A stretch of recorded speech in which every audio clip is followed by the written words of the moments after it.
देखिए, हमारी कोशिश यही रहती है कि आपकी सुबह शुभ हो और आपका दिन पॉजिटिविटी के साथ भर जाए। इसी कोशिश के साथ हम आपके लिए वो खबरें लाते हैं जो भरोसा पैदा करती हैं कि हमारे आसपास बहुत कुछ अच्छा भी हो रहा है। आपके लिए हम ऐसी खबरें हर रोज लाते हैं। बिल्कुल। और बात अगर पहली खबर की करें तो पहली खबर चंडीगढ़ से सामने आई है, जहां पर आईटीबीपी का महिला दस्ता एक बड़ी जिम्मेदारी के लिए पूरी तरीके से तैयार है। क्या है ये जिम्मेदारी, इससे जुड़ी खबर हमारे पास है।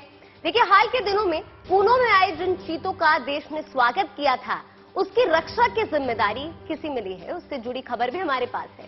बिल्कुल, देखिए सरगम, और एम्स के डॉक्टर्स ने गर्भ में पल रहे बच्चे की हार्ट सर्जरी करके कैसे इतिहास रचा है, ये भी हम आपको आज बताने जा रहे हैं। मेडिकल इंश्योरेंस क्लेम के लिए कंपनियां अब तक जो सबसे बड़ा बहाना बनाती थी, उन मंसूबों पर कैसे कोर्ट ने पानी फेर दिया, ये भी आपको समझाने जा रहे हैं। साथ ही हम आपको ये भी दिखाने वाले हैं कि जब हरदोई में यूपी के मंत्री पहुंचे तो किस बार उनका गुस्सा सातवें आसमान पर पहुंच गया। और कल से टीम इंडिया ऑस्ट्रेलिया से वनडे में भिड़ने वाली है, उसके लिए टीम कैसे पसीना बहा रही है, ये भी हम आपको दिखाने वाले हैं। बिल्कुल सरगम, ये तमाम तस्वीरें इस वक्त आपके टेलीविजन स्क्रीन पर जो दिन भर छाई रहेंगी, सुर्खियों में रहेंगी।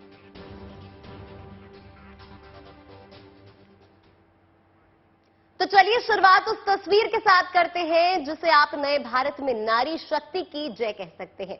देखिए, बेटियां आगे बढ़ रही हैं और नए क्षेत्रों में अपने हुनर का लोहा मनवा रही हैं। ऐसी ही एक तस्वीर चंडीगढ़ से सामने आई है। यहां सेंट्रल आर्म्ड पुलिस फोर्स को देश का पहला महिला डॉग हैंडलर दस्ता मिल गया है। तो कैसा है बेटियों का ये दस्ता और कैसे कड़ी ट्रेनिंग के बाद ये दस्ता ड्यूटी के लिए तैयार है, आइए आपको दिखाते हैं।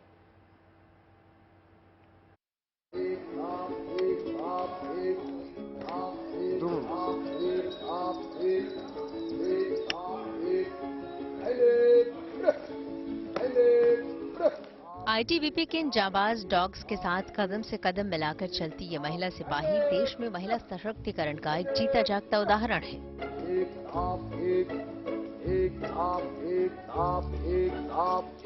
ये महिला सिपाही खोजी कुत्तों को हैंडल करने वाला आईटीबीपी का पहला महिला दस्ता है।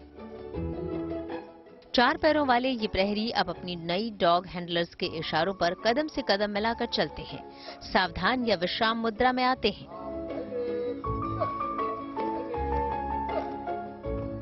अपने इन महिला हैंडलर्स के हर हुक्म पर सुरक्षा बलों के ये डॉग्स कुछ भी कर गुजरने को तैयार हैं।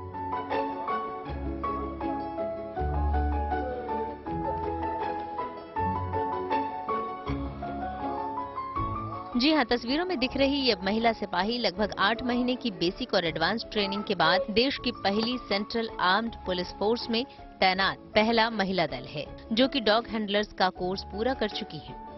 ट्रेनिंग हमारी अच्छी रहती है डॉग्स के साथ। ये तो बिल्कुल जाहिर सी बात है कि काफ़ी इंजॉयबल ट्रेनिंग है।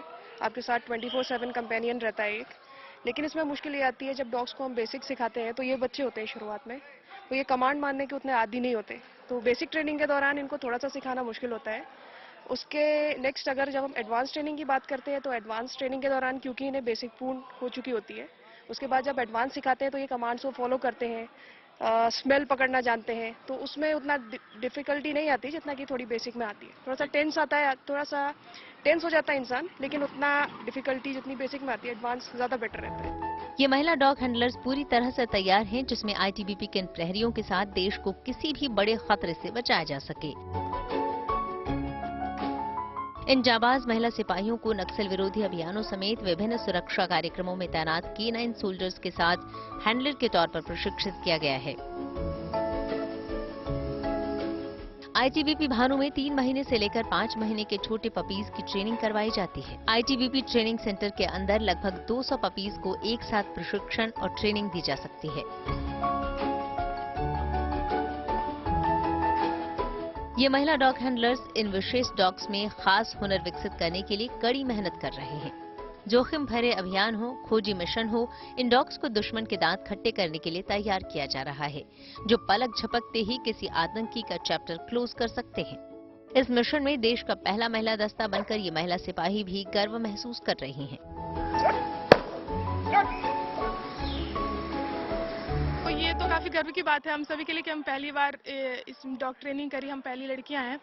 तो ये गर्व की बात भी है और साथ ही आगे आने वाली जो जनरेशन है, जो आगे आने वाली महिलाएं हैं, वो भी अब हमें देख के कुछ सीखेंगी और फिर वो भी इसमें विलिंग आएंगे। तो हम चाहते हैं ज़्यादा से ज़्यादा लड़कियां इस चीज़ में, इस ट्रेनिंग में ज्वाइन करें और मतलब अपना मान सम्मान बढ़ाएं। ठीक है।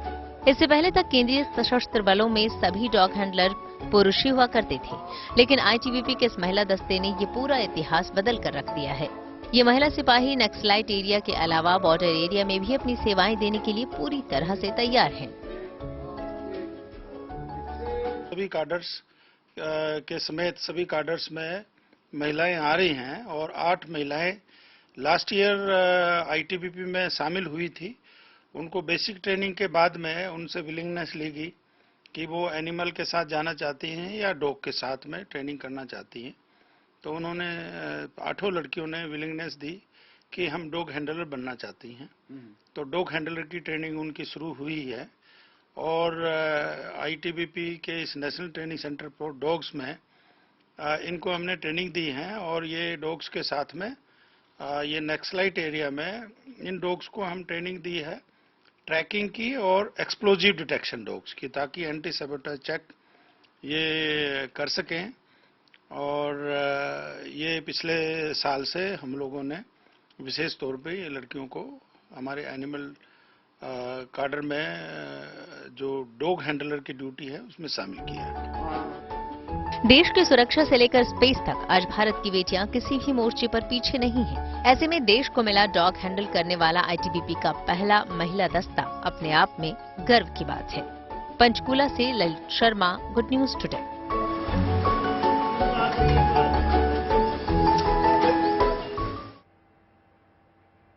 डॉग हैंडलर के रूप में आपने प्रहरी तो देख लिया, वन्य जीवों की तस्करी में भी अब डॉग्स अहम भूमिका निभाने जा रहे हैं। पंचकूला में आईटीबीपी के डॉग्स को देश के अलग अलग वाइल्ड लाइफ सेंचुरी, रिजर्व और पार्क की सुरक्षा के लिए खास तौर पर ट्रेनिंग दी जा रही है। अप्रैल में ये तमाम K9 डॉग्स यहां से प्रशिक्षित होकर निकलेंगे और पोचिंग के साथ साथ जानवरों की खाल और बाकी वन्य जीवों की तस्करी पर नकेल कसने में अहम भूमिका भी निभाएंगे। देखिए,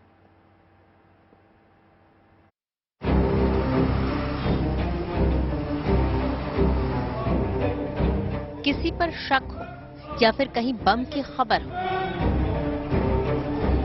किसी अपराधी की पहचान करवानी हो या किसी ड्रग्स का पता लगाना हो, आईटीबीपी के 4 टांगों वाले ये प्रहरी साजिश और नापाक मंसूबों को पल भर में भांप लेते हैं और इनकी मुस्तैदी और तीखी पकड़ के कारण ही अब इन्हें एक खास मिशन के लिए तैयार किया जा रहा है।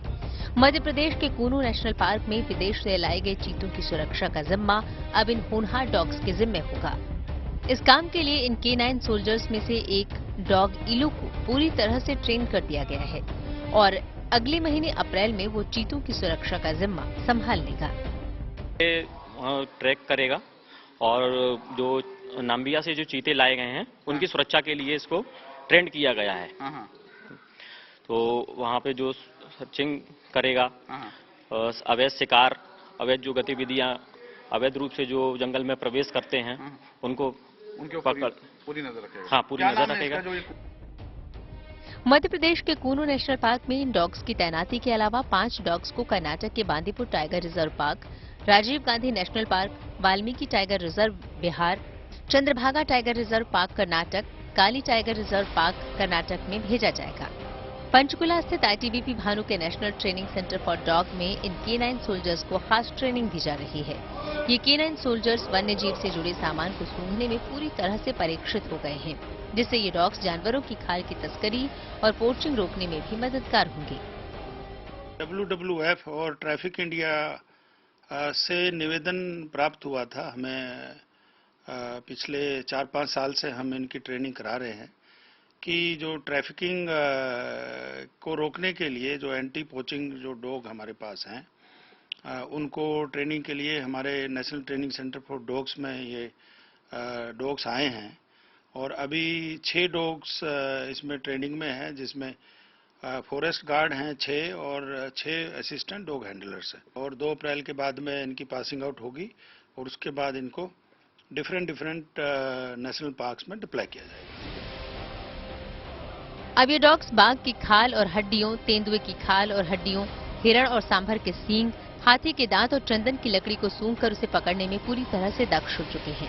पिछले लगभग 7 महीनों से इन K9 डॉग्स को ट्रेनिंग देकर पूरी तरह से दक्ष और प्रशिक्षित किया गया है।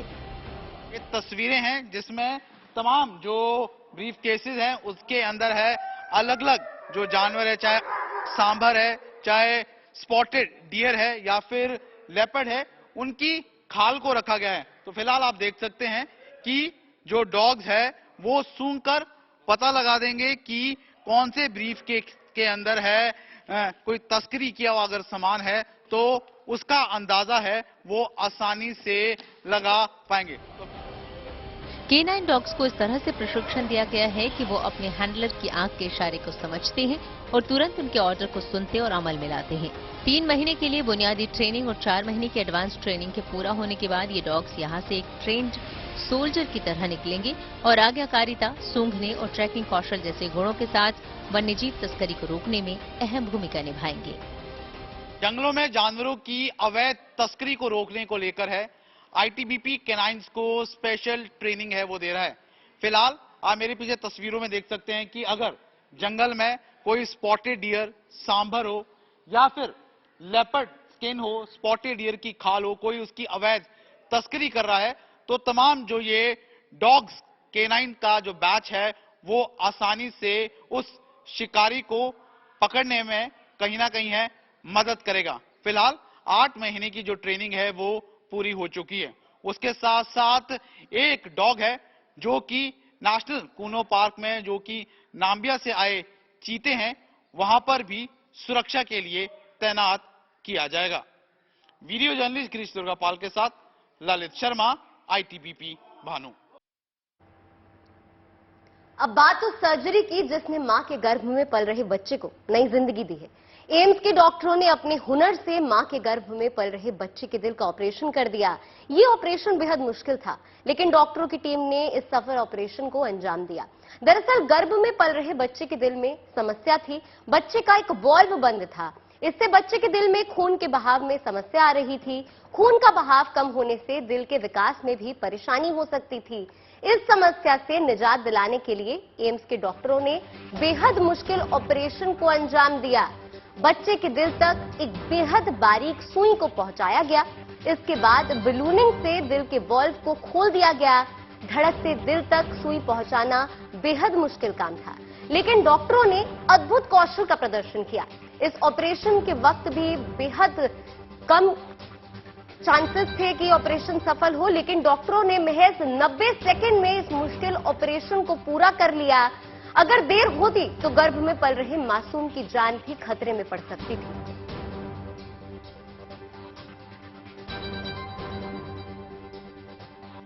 तीन पार्ट होते हैं जो प्रोसीजर है। सबसे पहले होता है कि माँ को स्टेबलाइज करना है, माँ को एक सेडेट करना है, माँ को रिलैक्स करना है। तो जो एनेस्थीसिया वाला पार्ट था वो डॉक्टर अरिंदम देख रहे थे, तो उनसे हम एक बार बोलेंगे बोलने के लिए। उसके बाद जो नीडल होती है वो बच्चे के माँ के अंदर जो बच्चा है उसके सही जगह बच्चे, जैसे डॉक्टर सौरभ ने बोला, नीडल को गाइड करके अल्ट्रासाउंड के गाइडेंस में बच्चे के हार्ट के अंदर जाएगा और उसके बाद फिर वो नीडल के थ्रू बलून जो है वो वाल्व के अक्रॉस जाएगा। तो ये तीन डिपार्टमेंट्स हैं जो एक साथ 1-1.5 मिनट के अंदर काम करना है और बाहर आना है। बाद ऑपरेशन और हॉस्पिटल की हो रही तो एक शुभ समाचार ऐसे लोगों के लिए भी है जिन्हें अस्पताल में इलाज कराने के लिए मेडिकल इंश्योरेंस का फायदा लेने की जरूरत पड़ती है। वडोदरा के कंज्यूमर फोरम ने इस सिलसिले में बड़ा फैसला सुना दिया है, जिसके तहत करोड़ों लोगों को बड़ी राहत मिल गई है। सीधी सी बात है, देखिए, कंज्यूमर फोरम ने कहा है कि मेडिकल इंश्योरेंस का क्लेम जो है उसको लेने के लिए किसी को भी अस्पताल में 24 घंटे तक भर्ती रहना जरूरी नहीं है। फोरम ने कहा है कि अब समय बदल चुका है। नई तकनीक और आधुनिक प्रौद्योगिकी के कारण मरीजों को ज्यादा समय तक अस्पताल में भर्ती रहने की जरूरत अब नहीं पड़ सकती। फोरम ने कहा है कि मेडिकल इंश्योरेंस का क्लेम जो है उसको देने के लिए जरूरी नहीं है कि किसी व्यक्ति को अस्पताल में भर्ती ही कराया जाए या फिर उसे 24 घंटे के लिए भर्ती कराया जाए। फोरम ने अपने एक आदेश में बीमा कंपनी को ऐसे मरीज को बीमा की रकम का भुगतान करने का आदेश जारी कर दिया है जिसे लगातार 24 घंटे तक अस्पताल में भर्ती नहीं किया गया था। उपभोक्ता फोरम ने वडोदरा के निवासी रमेश जोशी की याचिका पर यह फैसला सुनाया है। रमेश जोशी ने 2017 में एक इंश्योरेंस कंपनी के खिलाफ शिकायत दर्ज कराई थी। कंपनी ने उनकी पत्नी का बीमा क्लेम देने से इनकार कर दिया था, जिसके बाद ये पूरा का पूरा सिलसिला चला और अब जाकर साफ।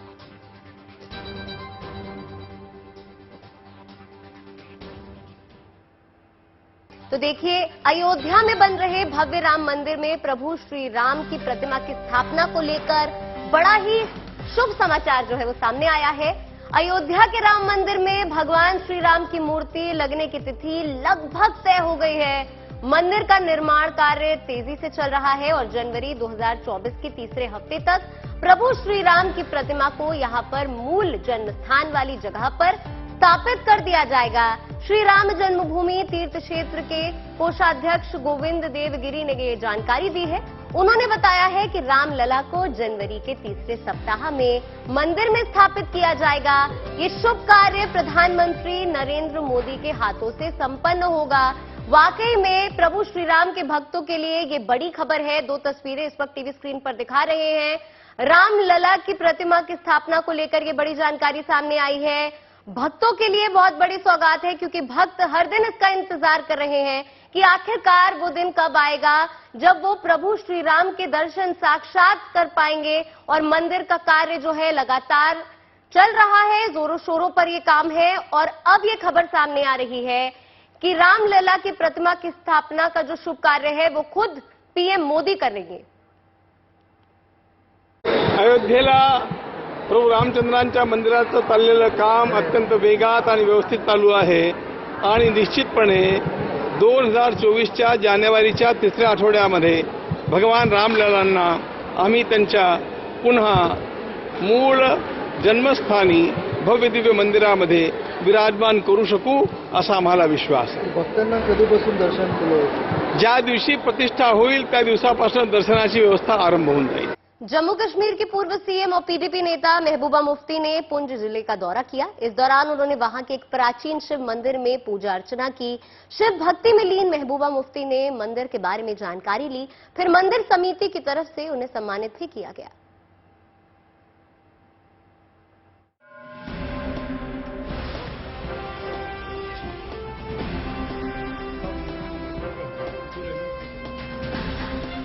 शिव भक्ति में लीन पीटीपी नेता महबूबा मुफ्ती। शिव मंदिर में पूजा करने का उनका ये वीडियो जम्मू कश्मीर के पुंछ जिले का है। वो वहां नवग्रह मंदिर भी गईं, जहां उन्होंने महादेव के दर्शन और अभिषेक किया। फिर उन्होंने मंदिर में बने अलग अलग हिस्सों को देखा। इस दौरान वो मंदिर के इतिहास और उससे जुड़ी रोचक जानकारी जानने के लिए उत्सुक नजर आई। उनके साथ मौजूद पीडीपी के दूसरे नेताओं ने महबूबा मुफ्ती को इस मंदिर का महत्व बताया। सारे राजस्थान से आए थे। अच्छा, ये पुराने इतिहास में जिन्होंने माता वैष्णो देवी जी के लिए सुना जगह है। ये लास्ट काम उन्होंने किया था, लंगर करवाया था तो घर आए, उसके बाद ये लास्ट इसी का इंतजार कर रहे हो। बहुत बड़ा प्रोजेक्ट। वहीं मंदिर प्रशासन की तरफ से महबूबा मुफ्ती को शॉल भेंट की गई। शिव मंदिर में जला अभिषेक और महादेव का आशीर्वाद लेने के बाद महबूबा मुफ्ती अपने समर्थकों के साथ वहां से निकल गई। पुंछ से सुनील जी भट्ट के साथ bureau report, good news today.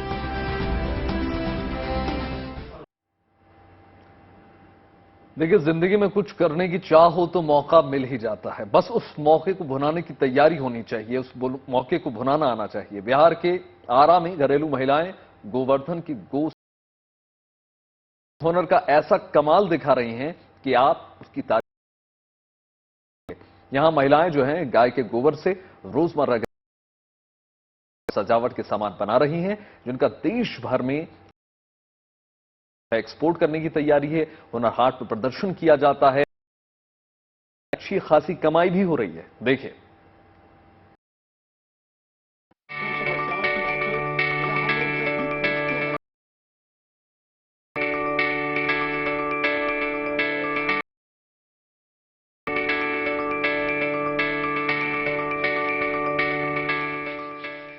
आकार मिल जाए तो मिट्टी भी सोने जैसी हो जाती है। सांचों में ढलकर गाय का गोबर भी घर की दीवारों पर सजाने लायक हो जाता है। आपको थोड़ी हैरानी हो सकती है, लेकिन अलग अलग रंग और आकृतियों में नजर आ रही ये चीजें भी गाय के गोबर से बनी हैं और इन्हें बिहार के आरा में खास तौर पर महिलाएं बनाती हैं। आरा में गोवर्धन गौ सेवा केंद्र के बैनर तले ये स्टार्टअप चल रहा है। हालांकि इसमें पुरुषों का भी सहयोग रहता है, लेकिन हस्तकला में ज्यादा भागीदारी महिलाओं की ही होती है और इसका उन्हें दोहरा फायदा भी मिलता है। पहले घर में खाना बनाते थे, अब यहाँ पर आकर काम कर रहे हैं, पैसा कमा रहे हैं, अपना रोजगार मिल गया। आपको घर में काफी खुशी होगी? हाँ, बहुत खुशी है। कितना कमा लेती हैं आप? महीना में 10,000 कमा लेते हैं। हम लोग इसे झूमर बनाते हैं, दिया बनाते हैं, चाबी रिंग बनाते हैं और स्टिकर भी इससे बन रहा है, बड़ा छोटा दिया भी बन रहा है। और इसको आगे ले जाना हस्तकला को, जो हम लोग इसको नहीं ले जा रहे थे, हम लोग के माध्यम से लोग आगे बढ़ेंगे, औरतें लोग भी आगे बढ़ेगी, इसको और आगे ले जाना है सर। गणपति की मूर्ति हो या दीवार घड़ी, मोबाइल स्टैंड, की रिंग, दिए हो या खिलौने, सब काम के हैं। खासकर जब पता चले कि ये सब गोबर जैसी चीज से बनी है तो इन्हें देखकर हैरानी भी होती है और खरीदने के लिए मन भी ललच ही जाता है। ये सामान खूबसूरत हैं, इको फ्रेंडली हैं और जरूरी भी। ऐसे में मार्केट में इनकी डिमांड भी खूब है। चाहे ऑनलाइन मार्केटिंग की बात हो या फिर खुले बाजार में गोबर से बने हैंडमेड क्राफ्ट की डिमांड खूब है। मार्केटिंग इसका बहुत बढ़िया है, क्योंकि यूनिक चीज है और पॉजिटिविटी है लोगों में कि भाई हिंदू धर्म में गोबर को भी मान्यता ज्यादा दिया गया है। गौरी गणेश कह के हम लोग पूजा करते हैं, हर व्यक्ति में गोबर से ही पूजा करते हैं, तो इसलिए मार्केट तो इतना इसका है कि हम उसका डिमांड अभी पूरा नहीं कर पा रहे हैं। सुधीर कुमार के गोवर्धन गौ सेवा केंद्र में फिलहाल 70 लोगों की टीम इस पर काम कर रही है। सुधीर कुमार खुद बताते हैं कि लागत के मुकाबले मुनाफा कई गुना ज्यादा है। खासकर महिलाओं को इससे अच्छी खासी कमाई हो जा रही है और उनके खाली वक्त का सही इस्तेमाल भी हो रहा है। यहाँ काम करने वाली महिलाओं को हर महीने 10,000 रुपए तक की कमाई हो जाती है। सोनू कुमार सिंह, आरा, गुड न्यूज टुडे। कल से ऑस्ट्रेलिया के खिलाफ वनडे सीरीज की शुरुआत होगी। टेस्ट सीरीज के बाद टीम इंडिया की नजर वनडे सीरीज पर है। वहीं दूसरी तरफ ऋषभ पंत इलाज के बाद तेजी से रिकवर हो रहे हैं। अलग अलग तरीकों से वो अपने आप को फिट रखने में जुटे हुए हैं।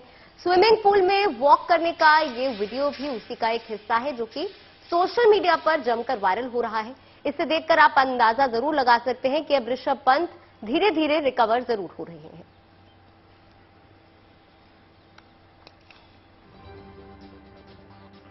सड़क हादसे का शिकार हुए क्रिकेटर ऋषभ पंत का एक नया वीडियो इन दिनों सोशल मीडिया पर जमकर वायरल हो रहा है। इस वीडियो को खुद ऋषभ पंत ने ट्वीट किया। वीडियो में ऋषभ एक स्विमिंग पूल में चलते हुए नजर आ रहे हैं। वीडियो के एक हिस्से में वो हाथ में स्टिक लेकर चलते दिख रहे हैं। हालांकि थोड़ी देर बाद ही वो बिना स्टिक के चलने लगते हैं। वीडियो से पता चलता है कि ऋषभ की रिकवरी अच्छी खासी है। उन्होंने ट्वीट करके लिखा कि मैं हर छोटी बड़ी और दूसरी सभी चीजों के लिए शुक्रगुजार।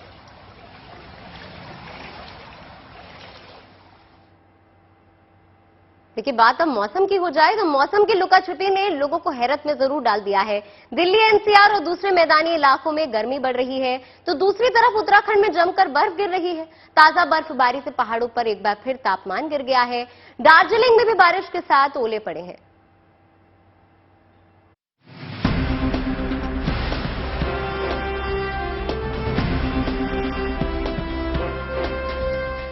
ये मौसम की आंख मिचोली की दो तस्वीरें हैं। एक तरफ मैदानी इलाकों में गर्मी अपने तेवर दिखा रही है तो दूसरी तरफ पहाड़ी इलाके बर्फ की चादर ओढ़े ठंड का एहसास करा रहे हैं। उत्तराखंड के बागेश्वर में ताजा बर्फबारी से पहाड़ों की चोटियां एक बार फिर सफेद बर्फ से ढक गई है। ऊंचाई वाले इलाकों में बर्फ पड़ रही है, जबकि निचले इलाकों में जमकर बारिश हो रही है। कुछ इलाकों में तो जमकर ओले भी गिरे। बूंदाबांदी हुई तो उसके बाद इतने भयंकर ओलावृष्टि होगी कि जो कुछ बचा खुचा था कुछ भी नहीं रहा। सारी फसल जो है फसल समाप्त हो चुकी है। यहाँ तक कि लोगों ने जो फूल फाल थोड़े से बीज इत्यादि लगा रहे थे और अंकुरित हुए थे वो भी सब समाप्त हो चुके हैं। मौसम के करवट लेने से मार्च के महीने में जनवरी जैसा ठंड का एहसास हो रहा है। कांडा इलाके में ओले पड़ने के बाद सर्द हवाओं का राज था। सिर्फ उत्तराखंड ही नहीं, दार्जिलिंग में भी बारिश के साथ जमकर ओले पड़े। बड़े बड़े ओले से पूरी सड़क सफेद दिखने लगी। पेड़, मकान, सड़क पर हर जगह बर्फ ही बर्फ दिख रही थी। दार्जिलिंग में सीजन की पहली बर्फ फरवरी के आखिरी दिनों में पड़ती थी। मार्च के दूसरे हफ्ते में यहाँ दोबारा बर्फबारी हुई है। बर्फ और ओले पड़ने से यहाँ के लोगों को कुछ दिक्कतों का सामना भी करना पड़ा, लेकिन इस बदलते मौसम ने गर्मी के एहसास को पूरी तरह नदारद कर दिया। बागेश्वर से जगदीप पांडे के साथ दार्जिलिंग से कयेश अंसारी, गुड न्यूज टुडे।